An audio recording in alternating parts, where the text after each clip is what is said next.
Stunting merupakan kondisi di mana balita memiliki panjang atau tinggi badan dan berat badan yang kurang jika dibandingkan dengan umurnya.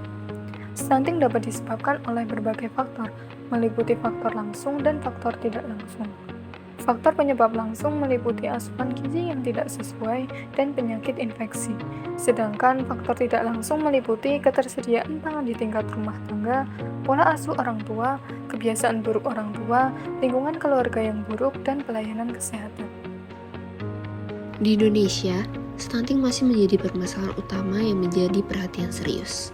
Meskipun data survei status gizi Indonesia menunjukkan penurunan angka prevalensi yaitu dari 21,5% pada tahun 2023 menjadi 19,8% pada tahun 2024, stunting di Indonesia masih tergolong tinggi dan membutuhkan penanganan yang cepat dan tepat.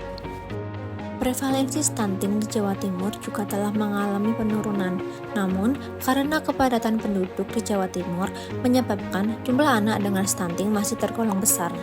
Berdasarkan Survei Kesehatan Indonesia atau SKI pada tahun 2023, prevalensi stunting di Jawa Timur sebesar 17,7%, di mana angka tersebut menyatakan bahwa masih di bawah rata-rata nasional. Meski mengalami penurunan, terdapat 2 kabupaten atau kota dengan prevalensi di atas 30%, yaitu Kabupaten Probolinggo sebesar 35,4% dan Kota Probolinggo sebesar 31,8%. Untuk peringkat 3 dan peringkat 4 diduduki oleh Kabupaten Lumajang dan Kabupaten Jember dengan prevalensi sebesar 29,9% dan 29,7%. Prevalensi di Kabupaten Jember telah mengalami penurunan dari tahun sebelumnya, yakni sebesar 34,9% di tahun 2022. Banyak faktor yang menyebabkan stunting di Kabupaten Jember, antara lain pengetahuan dan perilaku ibu, kondisi sosial ekonomi keluarga, akses dan kualitas pelayanan kesehatan, serta implementasi program dan kebijakan yang masih kurang. Lalu, apa sih dampaknya kalau stunting tidak ditangani?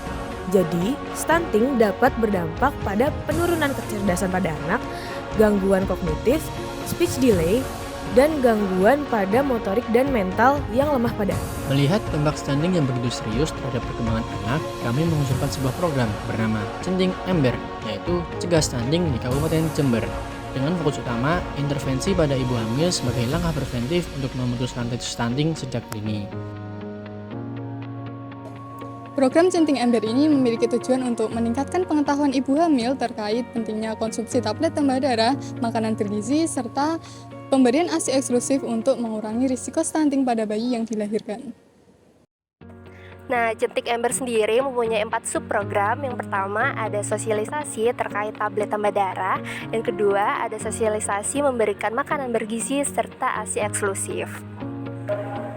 Nah, sosialisasi ini bertujuan untuk mengetahui pengetahuan akan pentingnya mengkonsumsi tablet tambah darah selama kehamilan, lalu pentingnya pola hidup sehat, serta pemberian ASI eksklusif kepada bayi yang dilahirkan. Yang kedua, yaitu ada pelatihan kader dalam pengolahan makanan tambahan atau PMT bagi ibu hamil. Jadi, kader akan diberi pengetahuan dan juga keterampilan dalam mengolah dan mendistribusikan makanan tambahan bagi ibu hamil secara door to door. Nah, yang ketiga ada program pemberian makanan tambahan kepada ibu hamil yang dimana akan dilaksanakan selama setiap hari selama 4 bulan. Yang terakhir, yaitu ada pemberian dan pemantauan tablet tambah darah bagi ibu hamil. Jadi untuk pemberiannya sendiri nanti akan diberikan ketika ibu hamil sedang memeriksakan kehamilannya di puskesmas. Untuk pemantauannya sendiri akan dilaksanakan secara sebulan sekali dan dilakukan oleh kader yang bertugas secara door to door.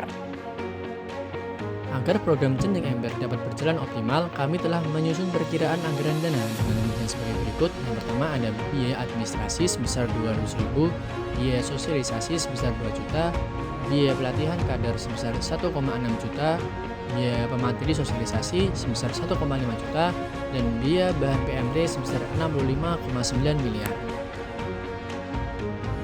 Selain itu, kami juga telah menyusun indikator keberhasilan untuk mengukur sejauh mana program ini berjalan dengan efektif.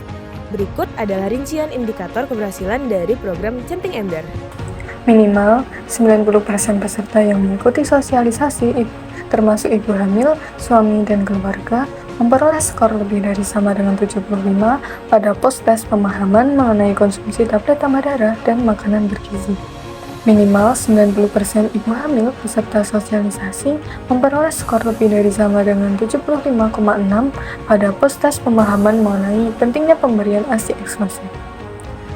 Minimal 70% ibu hamil yang menerima intervensi makanan tambahan selama program melahirkan bayi dengan PPLR lebih dari sama dengan 2.500 gram dan panjang badan lahir lebih dari sama dengan 48 cm sebagai indikator keberhasilan dalam pencegahan PPLR dan risiko stunting sejak dini. Minimal 80% ibu hamil penerima tablet tambah darah menunjukkan tingkat kepatuhan konsumsi tablet tambah darah sebanyak lebih dari sama dengan 90 tablet selama masa kehamilan berdasarkan data pemantauan yang tercatat di kartu pemantauan kader. Program Centing Ember ini dirancang untuk menjadi salah satu bentuk intervensi preventif dengan sasaran utama ibu hamil. Melalui pelaksanaan program ini diharapkan dapat meningkatkan pemahaman ibu hamil tentang gizi selama kehamilan, pentingnya ASI eksklusif, dan kepatuhan konsumsi tablet tambah darah sehingga nantinya dapat menurunkan angka kejadian stunting di Kabupaten Jember serta meningkatkan derajat kesehatan masyarakat secara keseluruhan.